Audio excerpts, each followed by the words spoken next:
Gadis barbar pilihan Ustadz tampan. Bab 117. Salah, Mas mengakui kesalahan Mas. Mas hanya takut zaujati, kamu menggugurkan kandunganmu saat tahu kamu tengah mengandung. Mengenai kehamilanmu ini sudah takdirmu untuk menjadi seorang ibu sayang. Tolong, ikhlas karena Mas akan selalu ada untuk kamu. Kita berdua akan membesarkan anak kita. Jangan takut, semua ketakutan kamu tidak akan terjadi zaujati. Mas janji. Lepas. Biarkan aku sendirian sekarang Mas. Menjauh dariku dasar pembohong. Aku tidak rela ada kehidupan di perutku.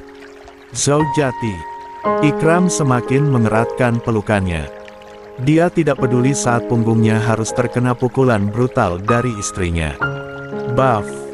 Aku bilang lepas. Menjauh dariku sekarang. Sayang sakit, ringis Ikram akhirnya. Ketika dia sudah seperti ini berarti dia tidak kuat untuk menerima ambukan dari istrinya lagi. Pukulan yang istrinya berikan terlalu kuat. Bahkan lengannya yang masih melingkar di pinggnya pun harus menjadi sasaran gigitan kuat hingga membekas.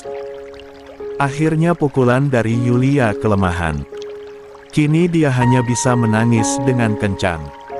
Tidak terima akan takdirnya yang harus hamil. Bahkan suaminya begitu tega. Menyembunyikan kehamilannya selama ini darinya. Di umurnya yang baru menginjak 20 tahun ia harus hamil. Sikapnya yang masih labil, kekanak-kanakan dan juga tidak becus menjadi istri, harus menjadi seorang ibu. Ia tidak sanggup. Ia ketakutan sekarang. Akhirnya pelukan Ikram terlepas. Kini dia mengusap air mata istrinya yang terus saja keluar. Tolong jangan menangis zaujati. Semua salah Mas. Hukum Mas lagi, tapi tolong hentikan tangisanmu. Mas jauh lebih sakit zaujati saat melihat kamu menangis seperti ini. Aku tidak akan menyakiti diriku sendiri lagi Mas. Jadi pergi sekarang Mas. Biarkan aku sendiri. Aku mohon. Kamu pasti akan menyakiti kandunganmu jika Mas biarkan kamu sendiri. Yulia mengusap perutnya lalu meremasnya. Aku tidak akan bisa jadi ibu Mas. Ikram yang melihatnya pun segera meraih tangan istrinya lalu menggenggamnya erat. Bisa sayang, kamu akan menjalaninya sama Mas. Bersama-sama menjadi orang tua yang terbaik untuk anak kita nanti. Aku belum siap Mas. Allah sudah memberikan kita buah hati berarti Allah tahu kamu telah siap menjadi seorang ibu, sayang. Percayalah kamu bisa. Aku. Belum selesai Yulia berbicara dia sudah kehilangan kesadaran membuat Ikram panik seketika. Senandung yang begitu familiar terdengar membuat seorang perempuan yang memakai pakaian serba putih itu tidak ingin membuka matanya. Apalagi ketika rambutnya dielus. Dengan begitu nyamannya. Sesaat kemudian tepukan pada pipi dan suara lembut yang memanggil namanya. Membuatnya terpaksa membuka matanya. Awalnya penglihatannya buram namun sesaat kemudian dia bisa melihat dengan jelas. Di mana seorang wanita bermata bulat tengah tersenyum begitu indahnya. Umi. Napas Yulia tercekat, melihat sosok wanita yang selama ini dia rindukan kini. Ada di hadapannya. Apakah ini ilusi atau kenyataan? Putriku begitu cantik. Umi bangga memilikimu sayang. Air matanya mulai keluar, lalu dia seketika memeluk erat tubuh wanita yang selama ini ia rindukan. Hangat, ia bisa merasakan kehangatan yang selama ini ingin ia rasakan dari sosok Uminya. Rindu Umi Hicks, Yulia sungguh rindu Umi. Umi kemana aja? Kenapa membiarkan Yulia tumbuh sendirian tanpa sosok wanita sehebat Umi? Putriku kamu tidak sendirian. Banyak orang-orang sangat menyayangimu. Ingat Umi tidak pernah pergi dari kamu. Umi selalu ada di sini. Umi Fatimah menunjukkan dada putrinya dan mengelusnya. Ada di hati kamu putriku. Yulia mengangguk lalu mengelus pipi Uminya yang begitu terasa lembut. Ini seperti nyata. Rasa hangat menjalar ke seluruh tubuhnya. Namun ia tahu, semuanya hanyalah ilusi. Sematanya saja. Yulia sayang Umi. Umi juga sangat sayang pada putri Umi yang cantik ini. Bahagia selalu karena Umi akan ikut bahagia di sini. Tatapan Yulia turun menatap perutnya yang kini dielus oleh sang Umi. Umi tidak sabar menantikan kehadiran cucu Umi. Umi. Suara Yulia tercekat di tenggorokan, namun dia bisa mengendalikan segala ketakutannya. Aku belum siap hamil. Aku takut Umi. Kamu hanya takut pada kejadian yang belum terjadi. Umi dulu ketika melahirkanmu tidak sedikit pun takut sayang, karena apa? Karena kamu adalah anugerah terindah yang telah Allah berikan pada Umi. Anak di dalam perut kamu ini adalah titipan sayang. Ketika Allah sudah mempercayakannya padamu, maka kamu harus menerimanya. Umi, tapi Umi Fatimah menggeleng lalu mencium kening putrinya begitu lama. Ikhlas akan takdirmu, kamu harus menerima semuanya. Percayalah suatu saat nanti anak yang tidak kamu inginkan ini akan mengangkat derajatmu. Menjadikan kamu alasan untuk bahagia. Putri cantikku. Yulia harus mendongak saat dagunya diangkat oleh jari halus Uminya. Uminya begitu cantik, sangat-sangat cantik sampai-sampai ia tidak bisa mengalihkan pandangannya sedikit pun. Jangan egois sayang. Umi tahu perasaanmu, tapi sayang banyak orang-orang yang selalu ada untuk kamu terutama suamimu. Kamu tidak ada alasan untuk tidak menerima kehadiran anak ini. Apa kamu tidak tahu bagaimana perasaan anakmu jika tahu ternyata ibunya tidak menginginkannya? Yulia menatap perutnya, lalu dia harus menyentuhnya saat sang Umi meletakkan tangannya di sana. Walaupun janinmu masih kecil tapi dia dapat merasakannya sayang. Dia tahu Uminya tidak menginginkan kehadirannya. Air mata perempuan bergamis putih itu tumpah, dia menutup wajahnya dengan kedua tangannya agar segala kesedihan tidak bisa Uminya lihat. Maafkan aku. Aku hanya takut menjadi ibu yang gagal Umi. Umi yakin kamu akan menjadi ibu terbaik untuk anakmu. Jadi tolong jangan menjadi ibu yang tega tidak menginginkan anaknya. Yulia menggeleng, semakin tumpah air matanya dan perasaan sakit luar biasa di hatinya. Banyak wanita di sana yang menginginkan anak sayang. Dan kamu sekarang ini tengah hamil malah tidak menginginkannya. Umi sedih putriku. Melihat kamu yang tidak menginginkan anakmu sendiri. Tidak Umi. Yulia terus menggeleng lalu mencium punggung tangan Uminya berkali-kali. Maafkan Yulia Umi. Yulia belum menjadi putri yang Umi inginkan. Kamu telah menjadi putri Umi yang hebat sayang. Terima nasibmu, jangan pernah menolak garis takdir yang telah ditentukan olehnya. Yulia mengangguk kuat. Aku akan coba menerimanya, demi Umi. Umi Fatimah menggeleng. Bukan demi Umi tapi demi kamu, anak kamu, dan orang-orang yang menyayangimu sayang. Aku akan lakukan walaupun cobaannya begitu berat. Aku ingin tetap bersama dengan Umi, di sini. Belum waktunya kita bersama sayang. Sekarang suamimu dan orang-orang yang sayang dengan kamu tengah menunggumu. Tapi Yulia ingin bersama dengan Umi. Suatu saat nanti kamu akan bersama dengan Umi, sayang. Yulia mulai menangis kembali. Yulia hanya ingin bersama Umi di sini. Di dunia Yulia banyak mendapatkan ujian yang menyedihkan. Yulia ingin bersama dengan Umi selamanya. Walaupun di dunia kamu mendapatkan ujian kamu berhasil menjalaninya sayang. Sekalipun tidak ada Umi. Siapa yang selalu ada di sisimu ketika Umi tidak ada? Yulia seketika teringat suami dan keluarganya. Suamimu dan orang-orang yang menyayangimu. Kamu kuat karena mereka, sayang. Jadi bangunlah dari mimpimu lalu jalani kenyataan yang harus kamu hadapi sekarang. Berikan aku waktu Umi. Aku ingin merasakan pelukan ini sebentar lagi. Baiklah, putriku. Warkek. Zaujati, kenapa kamu menangis? Ikram menghapus air mata istrinya untuk yang kesekian kalinya. Istrinya tak sadarkan diri dan terus bergumam maaf dengan air mata yang terus saja keluar. Apa istrinya sedang bermimpi buruk? Ikram sungguh tidak tahu. Tapi sekarang dia begitu cemas. Cepat bangun sayang, Umi sedang membuat sup daging untuk menantu kesayangannya. Lihatlah supnya tercium begitu nikmat dari sini. Ayo bangun Zaujati. Ikram tersenyum lalu tertawa miris. Jangan menguji Mas sayang. Melihat kamu seperti ini membuat hati Mas sakit. Sayang.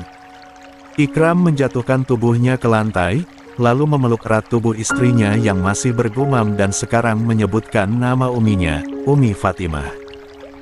Ia tahu istrinya begitu tersiksa akan kenyataan yang harus dia lewati. Maaf, seharusnya Mas tidak berbohong padamu. Kamu benci kebohongan. Mas salah, tapi tolong jangan hukum Mas dengan cara seperti ini. Mas tidak kuat melihat kamu yang seperti sekarang, sayang. Gus Ikram, panggil seseorang dari belakang membuat Ikram seketika menghapus air matanya. Untuk sejenak dia tertegun karena sadar siapa yang memanggilnya. Maaf mengganggu waktunya Gus. Aku hanya ingin menjenguk istrimu saja. Dan Umi mengizinkan untukku menjenguknya. Keluar dari kamar saya. Saya tidak mengizinkan seorang pun berani masuk ke kamar saya sekarang. Tegas Ikram membuat perempuan bergamis biru muda itu berhenti melangkah saat ingin masuk, dan kini masih berada di depan pintu yang terbuka. Aku hanya ingin menjenguk istrimu Gus. Tidak ada niat apapun. Kata Umi Husna. Istrimu sedang hamil. Berapa bulan kalau boleh tahu? Ikram hanya diam, dia tidak sedikit pun menatap ke belakang. Tatapannya lurus. Menatap istrinya yang masih belum sadar dari alam bawah sadarnya. Tiba-tiba suara langkah kaki mendekat terdengar. Ikram tahu Ning Farah masuk ke kamarnya. Dia begitu berani, berbeda saat kecil dulu di mana Farah yang pemalu. Yulia tidak menginginkan kehamilannya ya Gus. Aku mengerti karena pernikahan ini terjadi karena keterpaksaan. Almarhum kakek Rahman memberikan wasiat sebelum meninggal jika Gus Ikram harus menikah dengan cucu dari sahabatnya yaitu Yulia. Ikram hanya diam mendengar perkataan dari sosok perempuan yang berjarak 5 meter kini di sampingnya. Padahal aku mengharapkan kita berdua berjodoh. Dan aku yang sedang mengejar pendidikan di London pun bisa pulang ke Indonesia saat itu, tapi sayangnya Gus malah menolak perjodohannya. Oh, apa karena Gus sedang fokus pada pendidikan di Kairo? Aku yakin saat itu Gus ingin menerimaku kan, tapi karena Gus tengah fokus pada pendidikan, malah menolakku. Ikram menggeleng sambil menusap keringat di kening Yulia yang masih belum sadar dari pingsannya. Saya tidak memiliki alasan untuk menerimamu, Farah. Maaf tapi kamu bukan perempuan yang saya inginkan sejak dulu sampai kapanpun. Walaupun saya menikah dengan Yulia semua terjadi karena wasiat dari almarhum kakek saya dan kakeknya Yulia. Tapi hati saya sudah menentukan pilihan padanya sejak pertemuan pertama kami di jalanan di mana Yulia menolong kucing saya. Dan kamu harus ingat, Yulia lah sosok perempuan yang hadir dalam mimpi saya, bukan kamu. Rasa sakit kembali menjalar di hati Farah. Dia meremas dadanya yang begitu sesak. Kamu begitu mencintai perempuan ini Gus. Ikram mengangguk, tersenyum tipis melihat istrinya yang kini bisa tenang. Tidak. Masalah istrinya masih belum sadar, yang terpenting sekarang istrinya tidak gelisah lagi. Saya sangat mencintainya. Tidak ada alasan untuk tidak mencintai perempuan setulus istri saya. Dia segalanya bagi saya, Farah. Aku juga mencintaimu, Gus. Ikram mengangguk. Saya tahu. Kamu bebas jatuh cinta pada siapapun, begitu juga pada saya. Tapi maaf, saya tidak bisa membalas cintamu karena cinta saya telah saya berikan pada Yulia. Ningfara yang memang dari dulu cengeng kini menangis sambil menutup wajahnya. Dan hal itu membuat Ikram merasa bersalah. Apa perkataannya terlalu menyakitkan? Ikram tidak ada niat untuk menyakiti teman kecilnya ini, dia hanya ingin membuat Farah sadar jika ia yang dulu dan sekarang berbeda. Jahat. Kenapa Gus berubah?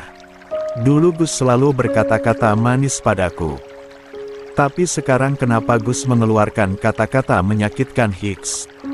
Farah, maafkan saya. Saya tidak bermaksud untuk melukai hati kamu. Ikram mengambil sapu tangan di dalam laci dan meletakkannya di atas nakas. Hapus air matamu dengan sapu tangan ini. Tolong berhenti menangis, saya mohon. Dosa saya akan semakin bertambah bila melihat kamu menangis, apalagi saya yang menjadi alasanmu seperti ini. Aku hanya ingin bersama denganmu, Gus. Apa kamu tidak ingat kita pernah janji untuk selalu bersama-sama? Janji ya, sekarang dan selamanya kita akan selalu bersama-sama. Ya, aku janji. Suara itu tiba-tiba terdengar dalam pikiran Ikram. Dia mengingatnya. Saat itu kita masih kecil, Farah. Sekarang kita telah dewasa, tolong bersikaplah semestinya. Saya sudah menikah dengan perempuan pilihan saya. Dan sekarang Karnu cari pria yang bisa mengerti hati kamu karena saya tidak bisa. Farah menghapus air matanya lalu tersenyum tipis. Dia begitu mudah sekali menghentikan tangisannya. Yulia tidak menginginkan keturunanmu, kan Gus? Menikahlah denganku. Aku siap melahirkan keturunanmu, bahkan memberikan kasih sayang dan juga mendidiknya menjadi anak yang kamu banggakan di masa depan. Farah, kamu. Ikram menatap sekilas mata Farah yang begitu putus asa. Dia tidak menyangka Farah akan bertindak sejauh ini padanya. Ini bukan Farah yang dulu ia kenali. Farah, sadarlah. Kamu telah dibutakan oleh cinta yang bisa membuatmu hancur. Di mana imanmu sekarang? Kenapa kamu ingin merusak rumah tangga saya dengan menjadi orang kedua? Istighfar, Farah. Ini karenamu, Gus. Aku cinta padamu, kamu harus bertanggung jawab. Teriak Farah. Kembali menangis membuat Ikram beristighfar sambil menatap istrinya dalam-dalam. Dia tidak boleh emosi. Farah datang bagaikan ujian masa lalunya yang harus ia selesai dengan tuntas. Ia harus menyelesaikan masalahnya dengan Farah. Ia tidak mau sampai istrinya masuk ke dalam masalahnya ini dan membuatnya semakin terpuruk. Ada apa ini?